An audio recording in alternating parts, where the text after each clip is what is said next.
Welcome to House Park Stadium, the site of the season-opening rivalry showdown called the Taco Shack Bowl between McCallum and Anderson. Now, guys, just hours before this season-opening game kicked off, we found out that the Knights head coach, McCallum's head coach, Thomas Gammerdinger, would miss this game due to illness. And I got to tell you, this was a game that I know Coach would have loved to see in person. Guys, let's go ahead and roll the highlights from this historic and just very memorable Taco Shack Bowl, complete with commemorative T-shirts. The action on the field, well, we'll pick it up in the third quarter. The game was tied at 7 when Anderson's Colin Page turned the corner.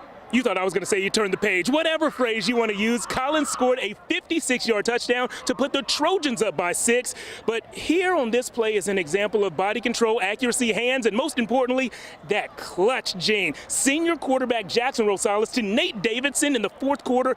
That grab put McCallum up by 1. A fourth down stop with about 3.5 minutes to go would seal this game. McCallum wins this game without its head coach. Final score, 14-13. And guys, I'm going to bring you back here to House Park Stadium where we are joined live by senior quarterback Jackson Rosales.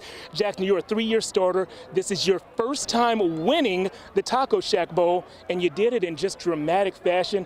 Tell me about the emotions after this game. It's crazy. You know, you play hard for 3 years.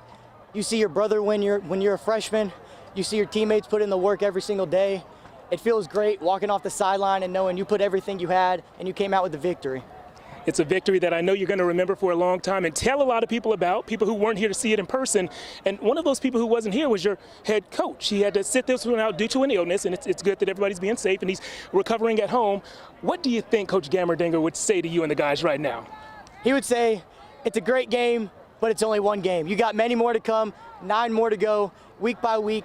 You can't be satisfied with just one win over Anderson. There's many more games, many more tough games to come, and we're ready for it. How old are you? 17 years old. That perspective from a 17-year-old after all this excitement. Gotta love it. Jackson, we're rooting for you, man. Go celebrate with your teammates. Thank you, sir. All right, while Jackson goes to celebrate, we want you to keep on watching the highlights. So, guys, let's go ahead and keep on rolling them. We are going now to Nelson Field. Manor head coach James Keller is a big guy. He clearly knows where the weight room is. But early on tonight, the Mustangs' opponents from LBJ clearly knew where the end zone was. Oscar Gordon III laid it up for Jaquan McKee to just make a play. And make a play he did. Next up, it was Kyron Miller's turn. The big man is nimble and quick, and that's a scary combination for defenders. The Jags open the season 1-0. LBJ, well, looks like they'll open this season 1-0. Currently, they lead 21-zip in the fourth. Let's go to the scoreboard and get some other scores from around town. It looks like Cedar Ridge is taking on Killeen right now, and Fredericksburg, of course, is taking on Sam Houston. We're rooting for the local guys, the Raiders of Cedar Ridge and the Billies of Fredericksburg. We will have full scores for you on our website, KVUE.com/sports. All right, guys, back to the highlights, and I want a front row seat on the Rouse bandwagon. The Raiders returned their leading passer, rusher, and top 2 receivers from a year ago, and that team a year ago won 10 games and went 3 rounds deep in the playoffs. I'm thinking they can go 4 or more this season. Let's check out how they opened the season with these highlights. The Raiders hosted Burnet tonight, and head coach Josh Mann was just killing them in a fresh pair of Air Forces. Come on, coach, you know I need those in a size 14.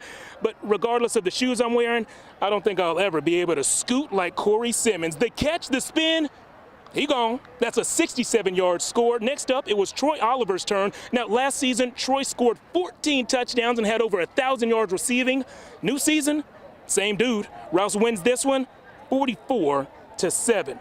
Hutto opened the season with a tough test. College Station was a 10-win team last year, and they've got the look of being a 10-win team again this season. The Hippos fought hard, and they're still one of my favorite mascots in town, but this one did not end well for our local guys. Hutto fans, I know you're watching right now, but I need you to turn the volume down on your TV for like 3 seconds while I whisper this painful score. College Station wins 59-14.